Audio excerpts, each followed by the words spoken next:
Noibi ma'am. Keno ma'am na bunau bunung sibiba duga ai Manipuri bunung sibidagi like to birakpa subscribe to birakpa comment pi birakpa adagi ai video sing biba advertisement biba ma'am sidagi toroga ai mamangi video da in haijabuduni akoi payment phangena ada ma'am na hangbirakpa paisa kya phangbono ahamba payment la tha khudingi phangdoira paisa se asina sing ma'am ja ai ngasi si video sida khumjage aduga atopa haina khangba aduga kharasu share tokjarake aduga aina haibasida asoiba yauragasu akhangmusingna nangi brother nangi dosida soire now nangi dosida soire yamba nangi sida soire na soidana comment pibiro mayamgi comment pabem nuaijai mayamgi comment gi idea mayam phangi aduga ai bu semtokna bagi tanja amasu mayamgi comment gi ai logjai ado mayamna smaina tobirapodagi ai sipumna maksing chingamjabani mayam thank you mayam adu di ai video je hapalagi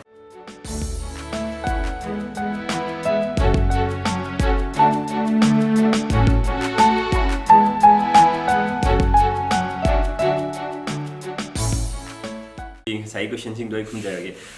kaino je tha khudingi phangdoira hai kanjida tha khudingi phangbasu yai phangdabasu yai $100 threshold ji yogdrige di paisa je phangdeba $100 yow matungda phangba hogdune adu ai gi January tha da $100 ji yoweba aduna $100 yowdagi January tha gi paisa du ne bain handak February da phangi je mi atai gi de daina phangna de ai tha ni hum changsu yaw hai adu ai gi handak ki February gi je $100 yowde February tha logre ji March ne do February gi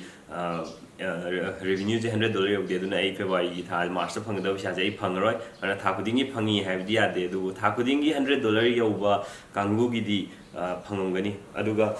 sisna mo egre do sigi matangda akhoi brother Manipur mirror tawbiba Manipur mirror channel tawbiba brother dugi my channel da yam phajana mami tana happy grabani adu my link ai sidi stop serke adu check out tawbiu aduga paisa kya no ina handak phangi se na myam na hangbira ko do myam huji ai gi videos thagali je 140 videos muk thagat chai 140 videos thagat pasida 6,56,000 views kumba lae arda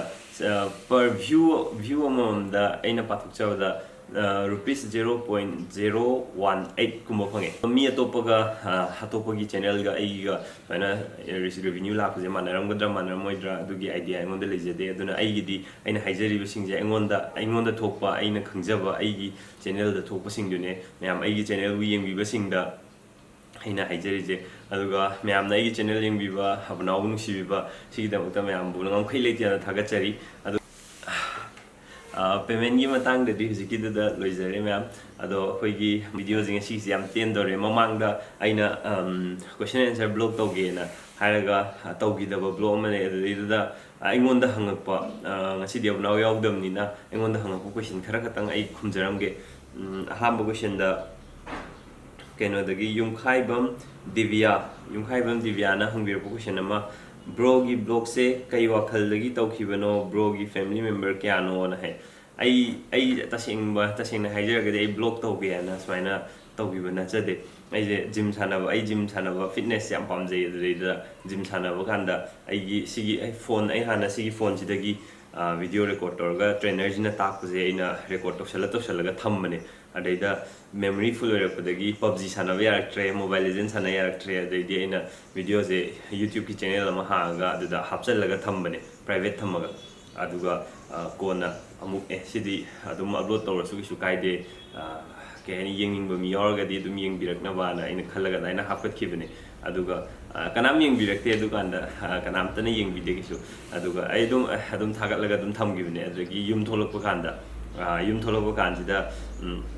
ina pan leng in the misto give a chanjang mamje she's haying a asing with in ada mopanda layer kanda how many that's my jagi with on videos in number new at the videos in Amganda of now tolok of non boarding layer my saniki coaching boarding layer matum as a tolok timing is kanda adugi video to the mamna bunawunu shibiraga the guy Manipuri channel dunu shibiraga mamna like subscribe and the comment am to be with the smina blog to oina on given tasengna ai blog tawge na fain thukjarapudi na chade mayam na nungsibibadagi ai smaina tawbu ngamjabani thank you mayam aduga mathangi question mira huirem si thaina hangakhibu question ne ai gi subscriber 5,000 muk leiba kangi question ne na ji thigat laga aina khumjadui ado thengna question khume na waro biganu bro akoi meitei masana sauraga English ngang li ji kai gino ado question amana bro na paidagi tan bethabok se kaino oh ngasai gi keno na yum khaibam divyana hangbir question da family member kya no haibdo akoi baba na popo oina di akoi baba gi family gi oina di ai gi family oina di akoi mi taruk ni aduda ai gi better half ka tharaga akoi mi tare huji oina aduga akoi baba gi family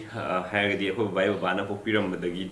hairagadi akoi baba gi machil manau taruk sida nupa manga nupi ama aduga akoi adui ni ne duna yari pokta yum pali aduga akoi gi kakamyam ga pulaga hujik akoi sidai sta lai baje hairagadi akoi mi 24 member ni akoi yum tongan de yum da budi le do yum thangna na loi lai bani aduna mathangi question hujiki keno gi mira horiang gi khumjarke Saurakan English na ngangi je kai gino ai saurakan si je saurakan da khatang oiram we yung saurakan ta ju hayang gani do ai khangjadre si gi sima aduga question bro na khwaidagi tan bathabuk se kai no ai na khwaidai tan bathabuk se kai no je kon pheng bada kon jam je ai pheng budi tan deu aduga kon jam je yam tan le adna kon jam je na khwaidai tan bathabuk ne gi mathangi question ong khumjage Pamela Jivan Korea, South Korea, the question hungry thank you. When is your and Abunau's birthday? Hey, Abunau ga birthday ze yam nak ne Abunau na 25th July. Aduga aigina 30 ma'am. Wish the wiro. Thank you. I point nung si bibay daw tiyam harau ze ma'am. Aduga wahing bam Albinson ai bana ai pronunciation yamna soibne ado Albinson chumbuma wahengbam Albinson na hangbirakwa bro aina bro dagi khangjaning ba handak 2018 gi Miss Manipur da performer ama oikhibi Linita top 5 ki manung da chankhibi aduga bro ga kari mari thokna ba ge amuktang haibiu khangjaning da na hangjabani amukhak aina punba ujaba KFC da achapot chabado bro ai si khumjage Linita se aigi akhoi yum thangna ba laikai gi chal nupini aduga akhoi am nushinana chili naw gi type ta loina jaba akhoi aduga aigi KFC da un thengna bagi matang du soi haijage aigi treat ne KFC da Linita ne aduga pretty sinam ga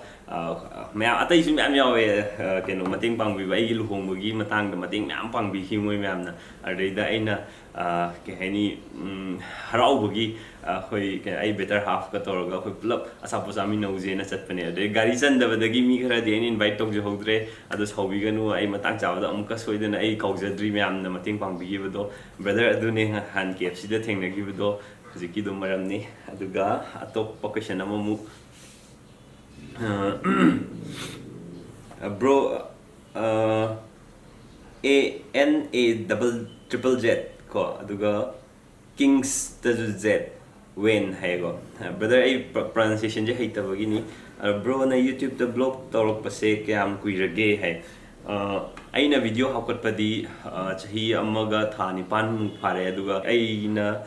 blog oina torok padi tha nipan mu alaina phare aduga sim haije horge 1 year 3 months muk change aina 100,000 subscriber yo bukanda aduga Sangai festival gi timing da matamdu da English mate saubugi English hapanate ko hiziki da aduga keno the 3 months kumbuga Sangai festival tawbugi 3 November adudagi December January size da 2,000 subscriber yo aduga abanaw na thola matungda abanaw ga punna video na minna badagi di samayam nuksibi badagi subscriber masing je launa tawraga huji oi ba pibam jine didi aduga tameng mathangi question jina oh aya ai banana spelling win tawraga ai pa thoktre HUAINEIGUANG huyang nei sorry si pa thoktre TV hai maning da ko aduga Tamenglong town the block ꯇꯧꯅꯕꯒꯤ ꯄ꯭ꯂꯥꯟꯒ ꯂꯩꯕ꯭ꯔꯣ ꯍꯥꯏꯅ question ꯍꯪꯕꯤꯔꯦ ꯑꯩ ꯃꯅꯤꯄꯨꯔꯒꯤ district ꯂꯣꯏꯅꯃꯛꯇ ꯑꯩ ꯆꯠꯂꯒ ꯃꯐꯝꯗꯨꯒꯤ ꯐꯖꯕ ꯃꯌꯥꯝꯗꯣ ꯑꯩ ꯑꯦꯛꯁꯄ꯭ꯂꯣꯔ ꯇꯧꯒꯦ ꯍꯥꯏꯕꯒꯤ ꯋꯥꯈꯜꯗꯤ ꯂꯩꯖꯩ ꯑꯗꯨꯒ ꯃꯇꯥꯡ ꯆꯥꯗ꯭ꯔꯒꯗꯤ ꯆꯠꯄ ꯐꯔꯛ ꯇꯥꯕ ꯑꯗꯨꯃꯥꯏꯅ ꯂꯣꯏ ꯂꯩꯕꯅꯤꯅ ꯑꯗꯨꯅ ꯑꯩ ꯂꯥꯛꯆꯗꯕꯅꯤ ꯃꯇꯥꯡ ꯆꯥꯕ ꯀꯥꯟꯗ ꯑꯩ ꯁꯣꯏꯗꯅ ꯂꯥꯛꯆꯒꯦ ꯑꯩꯅ ꯆꯠꯅꯤꯡꯕ ꯃꯅꯤꯄꯨꯔꯒꯤ ꯃꯐꯝ ꯈꯨꯗꯤꯡꯃꯛ ꯑꯩ ꯆꯠꯅꯤꯡꯉꯦ ꯃꯅꯤꯄꯨꯔꯁꯦ ꯀꯩ ꯍꯥꯏꯅꯤ ꯑꯩꯈꯣꯏꯒꯤ ꯏꯟꯗꯤꯌꯥꯒꯤ ꯃꯐꯝꯗꯗꯤ ꯑꯩꯈꯣꯏ ꯅꯣꯔꯠ ꯏꯁ ꯃꯅꯤꯄꯨꯔꯁꯨ ꯌꯥꯎꯔꯦ ꯅꯣꯔꯠ ꯏꯁꯇ ꯈ꯭ꯋꯥꯏꯗꯒꯤ ꯐꯖꯕ ꯃꯐꯝꯁꯦ ꯑꯩꯅ ꯈꯟꯖꯕꯗ ꯑꯩꯈꯣꯏ ꯁ꯭ꯋꯥꯏꯁꯤꯁꯨ ꯑꯃꯅꯦꯅ ꯑꯩ ꯈꯟꯖꯩ ꯑꯩꯈꯣꯏ ꯃꯅꯤꯄꯨꯔꯒꯤ ꯆꯤꯡꯒꯤ ꯗꯤꯁꯇ꯭ꯔꯤꯛ ꯃꯌꯥꯝ ꯑꯗꯨꯗꯒꯤ ꯇꯝꯄꯥꯛꯀꯤ ꯗꯤꯁꯇ꯭ꯔꯤꯛ ꯃꯌꯥꯝꯗ ꯂꯩꯔꯤꯕ ꯐꯖꯕꯁꯦ ꯑꯩꯈꯣꯏꯅ ꯑꯦꯛꯁꯄ꯭ꯂꯣꯔ ꯇꯧꯕꯤꯗꯕꯒꯤ ꯑꯩꯈꯣꯏꯅ ꯑꯦꯗꯚꯔꯇꯤꯁꯃꯦꯟ ꯇꯧꯕꯤꯗꯕꯒꯤ ꯑꯩꯈꯣꯏꯒꯤ ꯇꯨꯔꯤꯖꯝꯗ ꯑꯩꯈꯣꯏꯁꯦ ꯁꯣꯊꯍꯧꯕꯅꯦꯅ ꯈꯜꯂꯦ ꯁꯦꯝꯒꯠꯄꯁꯨ ꯁꯦꯝꯒꯠꯅꯤꯡꯉꯥꯏ ꯖꯒꯥ ꯌꯥꯝ ꯂꯩꯅ ꯈꯟꯖꯩ ꯑꯗꯨꯒ ꯑꯩꯈꯣꯏꯅ ꯁꯦꯝꯒꯠꯄꯤꯔꯗꯤ ꯃꯅꯤꯄꯨꯔꯁꯦ ꯋꯥꯟ ꯑꯣꯐ ꯗ ꯑꯩꯈꯣꯏꯒꯤ ꯇꯨꯔꯤꯁ ꯁ꯭ꯄꯣꯠ ꯑꯣꯏꯔꯛꯄ ꯌꯥꯕꯒꯤ ꯆꯥꯟꯁꯦꯁ ꯑꯗꯨꯝ ꯂꯩꯒꯅꯤꯅ ꯈꯜꯂꯦ ꯑꯩꯅ ꯃꯃꯥꯡꯒꯤ ꯚꯤꯗꯤꯑꯣꯗ ꯆꯠꯂꯨꯕ ꯂꯝꯗꯥꯟꯗ ꯆꯠꯂꯨꯕꯗꯣ ꯑꯗꯨꯒꯤ ꯐꯖꯕꯗꯣ ꯑꯩꯗꯤ ꯃꯤꯠꯅ ꯎꯍꯧꯕꯅꯤꯅ ꯑꯩ ꯈꯪꯉꯦꯕ ꯌꯥꯝ ꯐꯖꯩꯌꯦꯕ ꯑꯗꯨꯃꯥꯏꯅ ꯑꯇꯣꯞꯄ ꯃꯐꯝ ꯃꯌꯥꯝ ꯂꯩꯔꯝꯒꯅꯤ ꯇꯃꯦꯡꯂꯣꯡꯗꯁꯨ ꯑꯩ ꯁꯣꯏꯗꯅ ꯂꯥꯛꯆꯒꯦ ꯃꯌꯥꯝ ꯑꯩꯅ ꯂꯥꯛꯄ ꯀꯥꯟꯗ ꯑꯩꯗꯤ ꯃꯐꯝ ꯈꯪꯗꯕ ꯑꯣꯏꯗꯣꯏꯅꯤ나 ꯑꯗꯨꯋꯥꯏ ꯇꯃꯦꯡꯂꯣꯡꯒꯤ ꯄ꯭ꯔꯖꯥꯁꯤꯡꯅ ꯑꯩꯕꯨ ꯁꯛ ꯈꯪꯕꯤꯔꯒꯗꯤ ꯑꯩꯕꯨ ꯒꯥꯏꯗ ꯇꯧꯕꯤꯌꯣ ꯑꯩ ꯃꯌꯥꯝꯒꯤ ꯃꯇꯦꯡ ꯁꯣꯏꯗꯅ ꯂꯧꯖꯔꯒ ꯇꯃꯦꯡꯂꯣꯡꯒꯤ ꯐꯖꯕ ꯇꯃꯦꯡꯂꯣꯡꯗ ꯍꯧꯕ ꯇꯃꯦꯡꯂꯣꯡꯒꯤ ꯑꯩꯅ ꯈ꯭ꯋꯥꯏꯗꯒꯤ ꯄꯥꯝꯖꯕ ꯀꯣꯝꯂꯥ ꯈꯨꯍꯥꯎ ꯑꯃ ꯑꯩ ꯀꯣꯝꯂꯥ ꯌꯥꯝ ꯄꯥꯝꯖꯩ ꯇꯃꯦꯡꯂꯣꯡꯒꯤ ꯀꯣꯝꯂꯥꯅ ꯑꯩꯅ ꯈ꯭ꯋꯥꯏꯗꯒꯤ ꯄꯥꯝꯖꯕ ꯀꯣꯝꯂꯥꯅꯦ ꯌꯥꯝꯅꯁꯨ ꯍꯥꯎꯋꯦ ꯑꯗꯨꯗꯤ ꯅꯪꯒꯤ ꯀ꯭ꯋꯦꯁꯟꯁꯤꯅ ꯃꯦꯔꯤ ꯋꯥꯍꯦꯡꯕꯝꯗꯒꯤꯅꯤ ꯃꯦꯔꯤ ꯋꯥꯍꯦꯡꯕꯝꯅ ꯍꯪꯕꯤꯔꯛꯏꯁꯦ ꯕ꯭ꯔꯣ ꯏꯃꯣꯖꯤꯁꯦ ꯀꯗꯥꯏꯗ ꯐꯪꯒꯦ ꯆꯞ ꯆꯥꯕ ꯃꯐꯝ ꯍꯥꯏꯕꯤꯔꯛꯑꯣꯅ ꯇꯥꯛꯄꯤꯔꯛꯑꯦ ꯃꯦꯔꯤꯁꯤ ꯏꯃꯣꯖꯤꯁꯦ ꯑꯩꯈꯣꯏꯒꯤ ꯆꯤꯡꯃꯩꯔꯣꯡꯗꯅ ꯐꯦꯃꯤꯂꯤ ꯁꯣꯞꯇ ꯑꯗꯨꯒ ꯀꯩꯁꯥꯝꯄꯥꯠꯇꯅ ꯗꯣꯐꯇ ꯑꯗꯨꯒ ꯁꯤꯡꯖꯃꯩꯗꯅ ꯃꯃꯥꯗ ꯃꯐꯝ ꯑꯍꯨꯝꯁꯤꯡꯁꯤꯗ ꯐꯪꯉꯦ ꯑꯗꯨꯒ ꯑꯩꯒꯤ ꯐ꯭ꯔꯦꯟ ꯏꯃꯣꯖꯤꯁꯤꯕꯨ ꯁꯥꯕꯤꯕ ꯐ꯭ꯔꯦꯟꯗꯨꯅ ꯃꯥꯅ ꯍꯟꯗꯛ ꯌꯥꯎꯁꯪꯒꯤ ꯑꯣꯐꯔ ꯑꯣꯏꯅ ꯁꯣꯏꯗꯅ ꯁꯔꯇꯟ ꯗꯤꯁꯀꯥꯎꯟ ꯇꯧꯔꯒ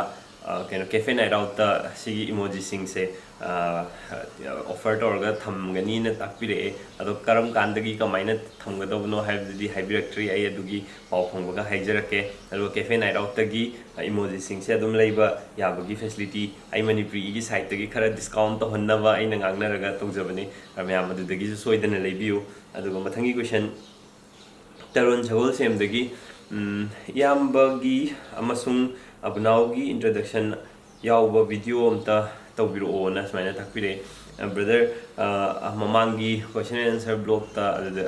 ꯑꯅꯤ ꯇꯧꯖꯈꯤꯕꯗꯨꯗ ꯑꯩꯈꯣꯏꯒꯤ ꯏꯟꯇ꯭ꯔꯗꯛꯁꯟ ꯑꯅꯝꯕ ꯄꯤꯖꯈ꯭ꯔꯕꯅꯤ ꯆꯥꯟꯕꯤꯗꯨꯅ ꯑꯗꯨꯒꯤ ꯕ꯭ꯂꯣꯛꯁꯨ ꯌꯦꯡꯕꯤꯌꯨ ꯑꯗꯨꯒ ꯃꯊꯪꯒꯤ ꯀ꯭ꯋꯦꯁꯟ ꯑꯣꯏꯅ ꯈꯨꯝꯖꯔꯒꯦ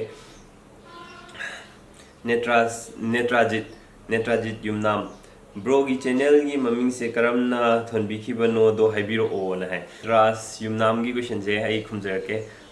ꯀꯩꯅꯣꯅꯦ ꯑꯩꯒꯤ ꯆꯦꯅꯦꯜ ꯑꯩꯒꯤ ꯑꯣꯏꯕ ꯄꯣꯠ ꯑꯃ ꯇꯧꯕ ꯀꯥꯟꯗ ꯑꯩꯁꯦ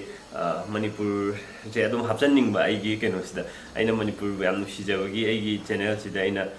ꯀꯃꯥꯏꯅ ꯇꯧꯔꯒ ꯃꯅꯤꯄꯨꯔꯁꯦ ꯄꯜꯍꯟꯁꯤꯒꯦ ꯑꯩꯅ ꯍꯌꯦꯡ ꯌꯨꯇ꯭ꯌꯨꯕꯁꯤꯗꯤ ꯌꯥꯝ ꯆꯥꯎꯕ ꯀꯝꯃ꯭ꯌꯨꯅꯤꯇꯤ ꯑꯃꯅꯤꯅ ꯍꯌꯦꯡ ꯑꯇꯣꯞꯄ ꯂꯝꯒꯤ ꯃꯤꯅꯒ ꯑꯩꯅꯒ ꯀꯩꯒꯨꯝꯕ ꯏꯪꯂꯤꯁꯇꯒ ꯚꯤꯗꯤꯑꯣꯁꯦ ꯅꯝꯕ ꯉꯝꯃꯒ ꯁꯨꯃꯥꯏꯅ ꯇꯧꯔꯒ ꯍꯌꯦꯡ ꯃꯤꯅ ꯌꯦꯡꯉꯛ ꯇꯥꯔꯒꯗꯤ ꯑꯩꯅ ꯃꯅꯤꯄꯨꯔ ꯍꯥꯏꯕ ꯃꯐꯝ ꯑꯃꯁꯨ ꯂꯩꯔꯤ ꯁꯨꯃꯥꯏꯅ ꯇꯧꯔꯒ ꯍꯥꯏꯕꯒꯤ ꯈꯤꯇꯪ ꯑꯗꯨꯃꯥꯏꯅ ꯄꯟꯖꯅꯤꯡꯕꯒꯤ ꯑꯩꯅ ꯃꯅꯤꯄꯨꯔꯕꯨ ꯅꯨꯡꯁꯤꯕꯒꯤ ꯑꯩꯅ ꯁꯨꯃꯥꯏꯅ ꯍꯥꯞꯆꯈꯤꯕꯅꯦ ꯑꯩꯒꯤ ꯆꯦꯅꯦꯜꯒꯤ ꯃꯃꯤꯡꯁꯤꯗ ꯑꯗꯨꯒ ꯑꯩ ꯃꯅꯤꯄꯨꯔꯤ ꯑꯩꯅ ꯍꯥꯞꯆꯩꯁꯤꯅ ꯑꯩꯒꯤ ꯏꯁꯥꯗ ꯆꯦꯜꯂꯤꯕ ꯏꯁꯦ ꯕ꯭ꯂꯠꯁꯦ ꯃꯅꯤꯄꯨꯔꯤ ꯑꯃꯒꯤ ꯕ꯭ꯂꯠꯅꯤ ꯍꯥꯏꯕꯗꯣ ꯑꯩ ꯃꯅꯤꯄꯨꯔꯤꯅ ꯍꯥꯏꯕ ꯀꯥꯟꯁꯤꯗ ꯑꯩ ꯃꯩꯇꯩꯅꯤ ꯑꯩ ꯇ꯭ꯔꯥꯏꯕꯦꯜꯅꯤ ꯑꯩ ꯃꯨꯁꯂꯤꯝꯅꯤ ꯍꯥꯏꯕꯒꯤ ꯑꯩꯉꯣꯟꯗ ꯑꯗꯨꯒꯤ ꯈꯦꯠꯅꯕꯁꯨ ꯂꯩꯖꯗꯦ ꯑꯩ ꯇꯁꯦꯡꯅ ꯑꯩ ꯂꯥꯏꯅꯤꯡ ꯂꯥꯏꯁꯣꯟ ꯁꯤ ꯑꯣꯏꯒꯗꯧꯅꯤ ꯁꯤ ꯇꯧꯒꯗꯧꯅꯤ ꯍꯥꯏꯕꯗꯣ ꯑꯗꯨꯗꯗꯤ ꯑꯩ ꯁ꯭ꯇꯤꯛ ꯇꯧꯔꯒ ꯂꯩꯖꯗꯦ ꯑꯐꯕ ꯃꯤ ꯑꯇꯣꯞꯄꯒꯤ ꯆꯠꯅꯕꯤ ꯑꯣꯏꯔꯒꯁꯨ ꯑꯗꯨꯒꯤ ꯆꯠꯅꯕꯤꯗꯣ ꯐꯖꯕ ꯑꯐꯕ ꯑꯗꯨꯗꯤ ꯑꯩ ꯇꯝꯖꯩ ꯃꯣꯏꯒꯤ ꯆꯠꯅꯕꯤꯗꯣ ꯑꯩ ꯑꯗꯨꯝ ꯑꯦꯄ꯭ꯔꯤꯁꯤꯌꯦꯠ ꯇꯧꯖꯩ ꯑꯗꯨꯒ ꯐꯠꯇꯕ ꯆꯠꯅꯕꯤ ꯈꯨꯗꯤꯡꯃꯛ ꯂꯣꯏꯅꯃꯛ ꯐꯩ ꯍꯥꯏꯕꯁꯤꯗꯤ ꯑꯩ ꯌꯥꯖꯅꯤꯡꯗꯦ ꯐꯠꯇꯕ ꯈꯔꯗꯤ ꯑꯗꯨꯝ ꯌꯥꯎꯋꯦ ꯑꯩꯈꯣꯏꯒꯤ ꯃꯩꯇꯩꯒꯤ ꯆꯠꯅꯕꯤꯗꯁꯨ ꯐꯠꯇꯕ ꯃꯌꯥꯝ ꯌꯥꯎꯕꯅꯦ ꯑꯩ ꯑꯗꯨꯝ ꯑꯗꯨ ꯑꯦꯛꯁꯦꯞ ꯇꯧꯖꯩ ꯑꯗꯨꯒ ꯑꯐꯕꯁꯨ ꯃꯌꯥꯝ ꯌꯥꯎꯋꯦ ꯑꯩꯈꯣꯏ ꯔꯤꯆ ꯀꯜꯆꯔ ꯑꯣꯏꯕ ꯀꯩꯅꯣ ꯁꯣꯁꯥꯏꯇꯤꯅꯦꯅ ꯑꯩꯈꯣꯏ ꯃꯅꯤꯄꯨꯔꯗ ꯂꯩꯕꯤꯔꯤꯕ ꯀꯝꯃ꯭ꯌꯨꯅꯤꯇꯤ ꯂꯣꯏꯅꯃꯛꯀꯤ ꯆꯠꯅꯕꯤꯁꯤꯡꯁꯦ ꯌꯥꯝ ꯊꯤꯅ ꯔꯤꯆ ꯑꯣꯏꯕ ꯃꯁꯥꯒꯤ ꯑꯣꯏꯕ ꯇꯣꯞ ꯇꯣꯞꯄ ꯇꯣꯉꯥꯟꯕ ꯂꯩꯖꯕ ꯆꯠꯅꯕꯤ ꯉꯥꯛꯇꯅꯦ ꯑꯗꯨꯅ adu yokhatpa su afaba thabak amane adubu fattaba chanabida thainadagi ahansingna khangdadana sidi chummena khalamagasu hujiki matamsiga chanadaba myam ama yawe adugumbadudi ai follow tawjade samna habada mobile phone je thaina chanaramba potna te adu hujik chanadana khoi myam pai sini adu si afaba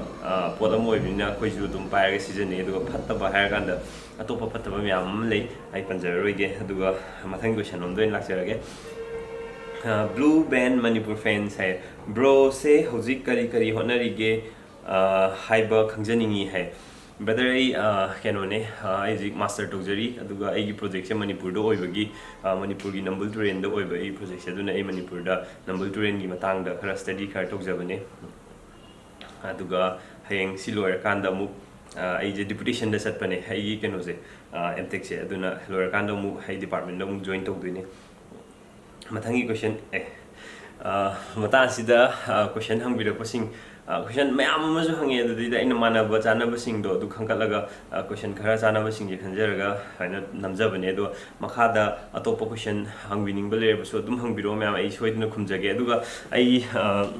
masai gi chanabi gi matang da ai point ama khatang haije hoge aina khangdaba masai gi aina cafe night out ta asapo chaba kanda ai gi better half ka ai ga chaminna ba kanda mayam na sidi maitei gi chanabi na te na smaina takpire ai khangdadana adugi poto gibani ado ai hujikti mayamna phatte chanabi nate haibira kudagi ai khangjare ai tawjararoi adubu ai su khara lerga natraga kona hanna mo irakadoine adida ai makha tabasingna nang hujiki comment hairibu dumaina ai makha tabasingda ahlamanda hangchona hairagadi moina engonda hangba lakadoine tamos main toraga mate mano chapa chaminna basi phatte si kaigino na hangba kanda ai engonda pokhum leiroidaba ama oire aduna mya sigi maramje khangbiragadi maramdo amtang haibiro hai heng angangsing desu pokta oina haina takhiba yanaba aina si hangjabai maramdi samna da hoi gi maitei gi chanabi adudagi hoi Manipur gi society da leramba chanabi myam sida chanabi singi tungda logic amam loiba yawramme aina sum khanjabada samna da hoi gi angang poktangai ba angang de pamge haba kanda khutto mai uphoga pamhan bagumba sise hand sanitize to bugumba ne mahik to khutta yawba mahik to angang du da paktana ba mai duna sanitize to bugumba ne adagi wai sit pa kanda numidang do wai sit lagadi phattaba du mapan du huntokanu imung da dum thamo heng no ala hunto u kaina smaina haiba simba chanabi si imung du da sanalupa ta hauraga sanaga keiga taga nungdang sitokda yawga targadi heng no ala da thi phangaroina adugi maina logic to the logic to the tawba male aduga atoppa su le khujin kakpa kanda numidang da khujin kakkanu phatte kaina thaina hanlaman singna haibiram se numidang da ka agadi khoi khujin thangna kakpa da sokani na khallaga maina haibiram ba male sumaina aina sigi simba singji de aina ngang da haiba kanda nang adu tong ne sumain to de duni na aina takwa yaba reason nama leba ado hujiki sagi chamina ganu phatte na haibisdadi aina ngang da nang adai chamina nu phatte ko na hairaga tamo kai maram gino natraga ra kai maram gino na hang bukan engon da reply le roi da bam oidore aduna somna khangbadagi haibiro ko soidina oiramgani na khanjai aduna kai maram gino ana hairaga tang maram do tang haibiro aduga aina to bukan da soidina tawgi su yaram be logic yaw da thabak myam ai tawm su ya aduga asoiba apangba mana tawbani khalaga asoiba singdu ngakpiu asoiba ai sum thokna ba dum hotna jage myam na haibiu dagi khangjare smain to bu ya de habalo do ai semtok jage adunga sigi di mata sida blog solution jage do myam na khoi video yeng biba advertisement yeng biba amadi abna unuk si biba adui da makta myam ngam khai leitana thagat phongtok chari matung da zu video to soidani yeng biu comment bibiro like to biro duga amadi subscribe to biu da makta myam thagat chari comment bibiro ko kawi gano duga aina mamangi video da haijagi ba comment sing dagi lottery draw ma tawjani na haijabado ai soidana athu matam da tawno hana jage ngasai gi aham bagi 20k gi price loba lakpa loidri adu hek loibuga ai tawjarake didi bye bye